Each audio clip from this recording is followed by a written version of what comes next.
Olá, queridos, tudo bem? Vamos continuar no capítulo 13, ok? Do Evangelho de Marcos. Então, aqui no versículo, nos primeiros versículos, tá? Os discípulos vão chegando até Jesus e mostram, na saída do templo, mostram para ele a beleza daquela construção, nas estruturas do templo, pedras, mármores, coisas maravilhosas. Era um templo muito belo mesmo, muito bonito mesmo, tá ok? Então, eles estavam deslumbrados. Então, se nota que o templo judeu, o templo judaico, o templo de Israel estava neles, né? Eles tinham saído do templo, mas o templo não saía de dentro deles. E isso Jesus dá um basta nesse momento que ele fala, não vai ficar pedra sobre pedra disso aqui. Essa estrutura religiosa aqui, ele está querendo dizer que esse tipo de religiosidade, de Deus só ser judeu, de Deus só estar com o povo judeu, vai acabar. É isso que ele está dizendo aqui, certo? É isso que ele vai dizer em todo este capítulo. Isso vai acabar. Vamos inaugurar um tempo novo, de um templo que vai pelo mundo, que seria a igreja, o evangelismo, certo? Evangelismo, discipulado, e uma igreja com poder, uma igreja que não teme, uma igreja que não teme o pecado, que não teme as portas do inferno, porque as portas do inferno não vão prevalecer contra essa igreja. Tá ok, pessoal? Então todo este capítulo é nisso que a igreja vai, é nisso que o templo de judeu está dando lugar. Está saindo a lei, está entrando a graça, está entrando esse tempo de dispensação, que é um tempo entre a semana 69 e a semana 70 de Daniel. Quem quiser pode ler um pouquinho lá no livro de Daniel, tá bom? Capítulo 6, 7, 8, 9, o livro todo. Profecias que falam sobre uma igreja, tá? Não está escrito igreja lá, mas um tempo de dificuldade da igreja, tempo de perseguição da igreja. A igreja é a instituição, é o sistema instituído por Deus mais perseguido do mundo. Não existe país, não existe raça, não existe religião, tá ok? Mas a igreja de Cristo é a igreja mais, é o sistema mais perseguido, é o povo mais perseguido, a instituição mais perseguida no mundo em todos os tempos, a igreja, nem o templo judaico, o templo judeu, tá ok? Então nós vamos ler, fazer uma leitura e mais tarde a gente vai poder estar meditando nisso, tá bom? Jesus saía do templo quando um dos discípulos chamou sua atenção. Mestre, olha essas pedras, essas construções. E Jesus disse, vocês estão impressionados com essa arquitetura grandiosa? Tudo isso será um monte de ruínas, um monte de pedra. Mais tarde, quando eles estavam sentados no Monte das Oliveiras, num local de onde podiam avistar o templo, Pedro, Tiago, João e André foram conversar com ele. Quando essas coisas vão acontecer? Que sinal teremos de que tudo caminhará para um desfecho? Jesus explicou: cuidado com os falsos profetas do fim dos tempos. Muitos líderes com identidade falsa alegarão: eu sou o Messias. Eles vão enganar muita gente. Quando ouvirem falar de guerras, ameaças de guerra, não entrem em pânico. Serão notícias comuns, não um sinal do fim. Haverá cada vez mais guerras entre as nações e conflitos entre os líderes. Em vários lugares haverá terremotos e fome. Mas tudo isso é nada comparado ao que está por vir.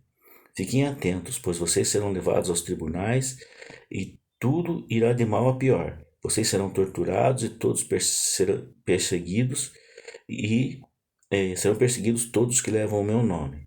Vocês serão postos como sentinelas da verdade. A mensagem terá de ser pregada em todo o mundo.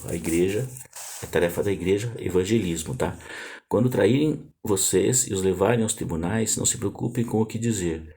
Quando chegar o momento, digam o que estiver no coração de vocês. O Espírito Santo vai estar falando no coração de vocês e dando testemunho por intermédio de vocês. Haverá irmão matando irmão, pai matando filho, filho matando pais, todos odiarão vocês por causa do meu nome. Fiquem firmes, isso será necessário. Fiquem firmes até o fim. Vocês ficarão desamparados. Não ficarão desamparados, vocês serão salvos, certo?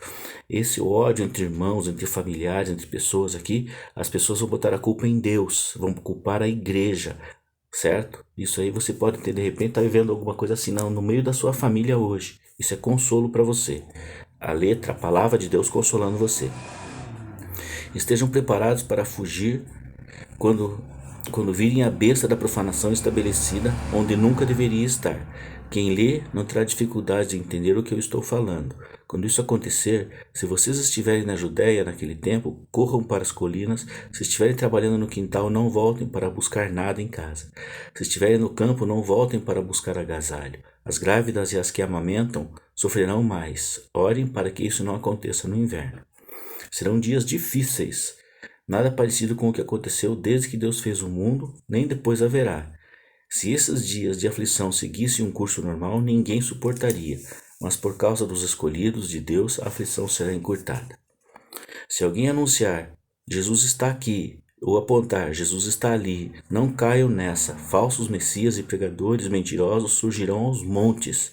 Suas credenciais impressionantes e seus deslumbrantes espetáculos, se possível, iludiriam até os escolhidos de Deus. Fiquem atentos, pois eu os avisei com antecedência. Após aqueles tempos difíceis, o sol perderá o seu brilho, a lua ficará nublada, as estrelas cairão do céu e os pontos cósmicos sofrerão abalo. Aqui uma onda de descrença, né, por causa do evangelho falso que estava sendo pregado no mundo, certo? Uma onda de descrença. Isso aqui significaria, tá? Significará. Então todos irão ver o Filho do Homem chegar. Olha só. Depois daquela onda de descrença, todos irão ver o Filho do Homem chegar em grande estilo. Seu esplendor encherá o céu. Ninguém deixará de o ver. Ele enviará seus anjos que ajuntarão os escolhidos de Deus dos quatro cantos da terra, aqueles que escolheram Deus, que escolheram Jesus, que a igreja evangelizou, certo? A autoridade na terra, quem tem é a igreja para fazer isso. Desde os lugares mais distantes, aprendam a lição da figueira. Quando perceberem que ela começou a florescer e verdejar, vocês sabem que o verão está chegando. O mesmo acontecerá com vocês.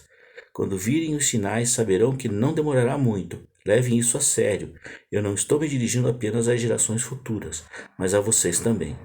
Esta era continua até que todas estas coisas aconteçam. O céu e a terra vão desaparecer, mas as minhas palavras jamais. Cristo garantindo, né? Querem saber o dia e a hora? Aí a resposta, né, que eles fazem aquela pergunta bem no comecinho ali. A verdade é que ninguém sabe, nem os anjos do céu, nem mesmo o Filho, só o Pai. Portanto, fiquem atentos, pois vocês não sabem o momento exato. Então, a resposta é: continue vigiando, fique atento. É como um homem que vai viajar, deixa a casa sob a responsabilidade dos empregados, cada qual com uma tarefa, e põe um porteiro para vigiar. Portanto, permaneçam em seu posto vigiando. Vocês não sabem a que horas o dono da casa vai voltar, de noite, à meia-noite, ou cantar do galo, ou pela manhã. Vocês não vão querer que ele apareça sem aviso e os encontre dormindo no posto. Por isso, reforço a advertência. Permaneçam os seus postos, vigiem.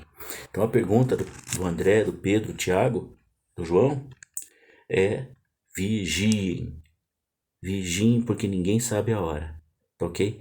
Queridos, essa é a leitura do capítulo 14 de Marcos, recheado de profecias, recheado de conhecimentos espirituais, e eu não quis me aprofundar muito, porque também não está aqui em 10 minutos falar alguma coisa. Perfeito? É querer se aprofundar muito. Isso aqui requer tempo de estudo, tem muita gente muito boa, tem livros muito bons, mas o principal livro é a Bíblia, tá? É o livro de Daniel, certo? Apocalipse, junto com esse evangelho aqui, esse capítulo. Deus te abençoe, fique com Deus. Bom dia, tchau.